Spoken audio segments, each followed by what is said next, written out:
जनता राज्य news channel आयोजित नमन सावित्रीमाईंना या विशेष वृत्तात सोलापुरातील सावित्रीच्या लेकींच्या कार्यकर्तृत्वावर प्रकाश टाकत आहोत। चला तर मग जाणून घेऊयात त्यांच्या कार्याविषयी। या विशेष वृत्ताचे संकलन केले होते आमच्या प्रतिनिधी रेणुका वठारे यांनी, तर तंत्र संकलन केले होते शकील नदाफ यांनी। नमस्कार, जनता राज्य न्यूज चॅनलच्या या ग्राउंड रिपोर्टिंग मध्ये मी पत्रकार रेणुका वठारे मॅडम। आज सावित्रीबाई फुले यांची जयंती असून बांधकाम 1 मधील सांख्यिकी विस्तार अधिकारी रितू शिंदे या आपल्या सोबत आहेत। त्यांना अगदी एक छोटंसं बाळ आहे, ते छोटंसं बाळ सांभाळत ते इथलं कामकाज सांभाळत आहेत। तर शिक्षणाची दारं खुली झाल्यामुळं स्त्रियांना तारेवरची कसरत करावी लागते, याबद्दल त्यांचं मत काय आहे हे आजच्या दिवशी आपण त्यांच्या मनोगतातून जाणून घेऊयात। नमस्कार मॅडम। नमस्कार, मी रितू शिंदे, विस्तार अधिकारी सांख्यिकी, बांधकाम 1 येथे कार्यरत आहे। सावित्रीबाई फुले यांच्यामुळे आज आपण शिक्षण घेऊन पुढे आलेलो आहोत। मी आज क्रांतीज्योती सावित्रीबाई फुले यांच्यामुळे शिकून विस्तार अधिकारी सांख्यिकी या पदावर इथे कार्यरत आहे। त्यांच्यामुळेच आपण शिकून पुढे जात आहे आणि महिला या शिकून पुढे जात आहेत। महिला पुढे वेगवेगळ्या पदावर कार्यरत आहेत, मोठ्या पदावर कार्यरत आहेत। महिला जरी पुढे शिकून जात असतील तरी त्यांना घरकाम सांभाळून ऑफिसचे दोन्ही कामं सांभाळून तारेवरची कसरत करावी लागते। माझी लहान मुलगी असताना आणि माझ्या घरच्या अडचणी असल्यामुळे मला मुलीला सोबत घेऊन येणे भाग पडले। त्यामुळे मी मुलीला सोबत घेऊन ऑफिसचं काम आणि तिला सांभाळणं असं दोन्ही काम एकच वेळेस करत असते। स्त्रियांना काय संदेश देऊ इच्छिता आजच्या दिवशी? स्त्रियांनी न घाबरता पुढे जावं, आलेल्या अडचणींना तुमच्यासारखं धाडसानं सामोरे जाऊ, कारण स्त्रियांना कुटुंब ही महत्वाचंच असते। ओके, कुपाटबंधारे विभागातील परिचय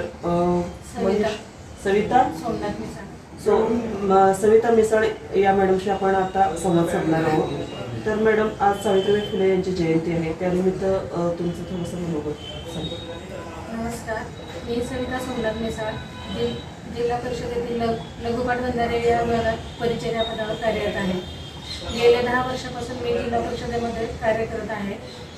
आज सावित्रीबाई फुले यांची जयंती आहे, ती आज जिल्हा परिषदेमध्ये पण मोठ्या प्रमाणात साजरी करण्यात आली आणि जिल्हा परिषदेतील महिलांचाही त्यामध्ये सन्मान करण्यात आला। त्यामुळे सर्व महिलांना छान वाटलं, म्हणजे सगळ्यांच्या आपल्या कामाची कुठेतरी दखल घेतली, त्यामुळे सर्वांना चांगले वाटले। सावित्रीबाई फुलेंनी पण त्या काळात जसे काम केले, त्यांनी कष्ट करून किती कष्ट केले आणि सगळ्यांसाठी स्वतः किती खास्ता खाल्ला, त्रास सहन करून त्यांनी आपल्याला आज शिक्षणाची संधी निर्माण करून दिली आहे, हे आपल्याला सगळ्यांना माहिती आहे। आणि त्या संधीचा जो आपण केलं, पण तरीसुद्धा अजून आपण पुढे अजून जाऊन काहीतरी भरपूर अजून करणं गरजेचं आहे। म्हणजे आपण पुरुषांच्या खांद्याला खांदा घेऊन आता शिकत आहोत, तरीसुद्धा बऱ्याच काहीतरी अजून कमतरता आहेत, त्या आपण भरून काढल्या पाहिजेत। आणि स्त्रियांनी चांगल्या प्रकारे धाडसाने कामं करून आपली प्रगती अजून जास्तीत जास्त केली पाहिजे, असं मला वाटतं। ग्राउंड रिपोर्टिंगमध्ये आता आपण सामान्य प्रशासन विभागाच्या कृषी विभागाच्या वरिष्ठ सहाय्यक प्रज्ञा कुलकर्णी मॅडम यांच्याशी संवाद साधणार आहोत।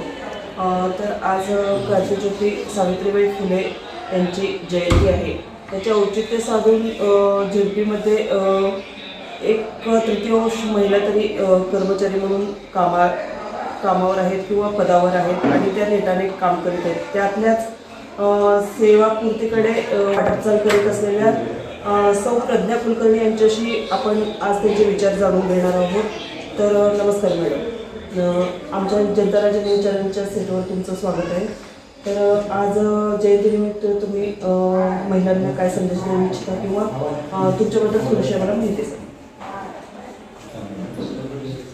मी जिल्हा परिषद ह्या सेवेत 1/6/2004 मध्ये कनिष्ठ सहाय्यक ह्या पदावर नियुक्त झाले आणि मी एक अपंग कर्मचारी आहे।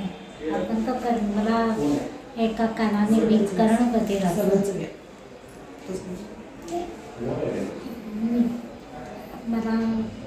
मी एक अपंग असून सुद्धा देखील मला वयाच्या 7 वर्षापर्यंत मला बोलायला सुद्धा येत नव्हतं.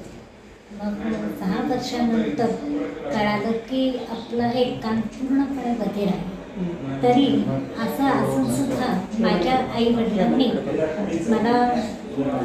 आईवडिलांच्या प्रेरणेने मला आईवडिलांनी बधीर शाळेत न घालता मला नॉर्मल मुलांसारखं चांगल्या शाळेत शिक्षण दिलं.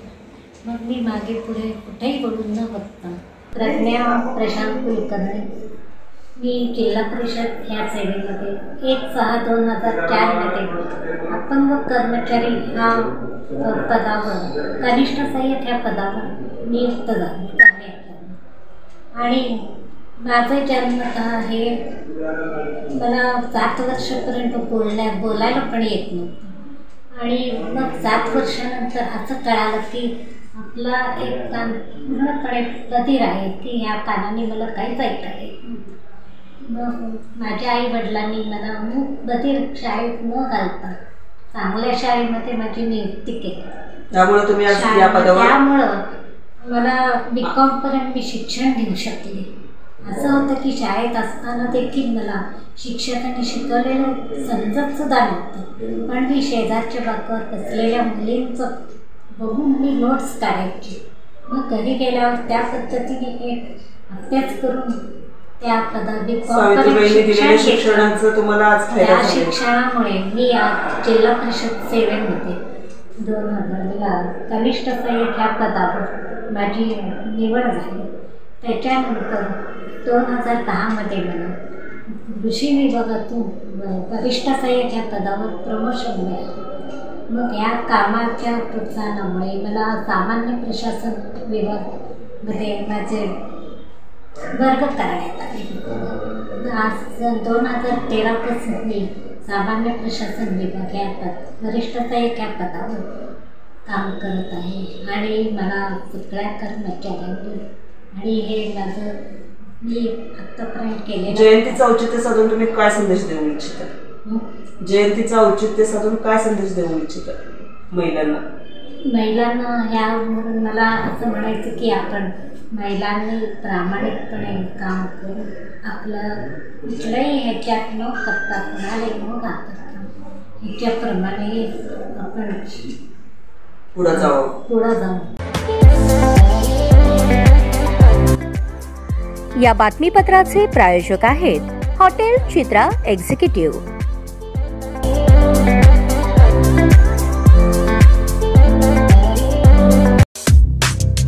या बातमीपत्राचे प्रायोजक आहेत विराज मॉल. अशाच नवनवीन अपडेटसाठी जनता राज्य न्यूज चॅनलला सबस्क्राईब करा, लाईक करा आणि शेअर करायला विसरू नका.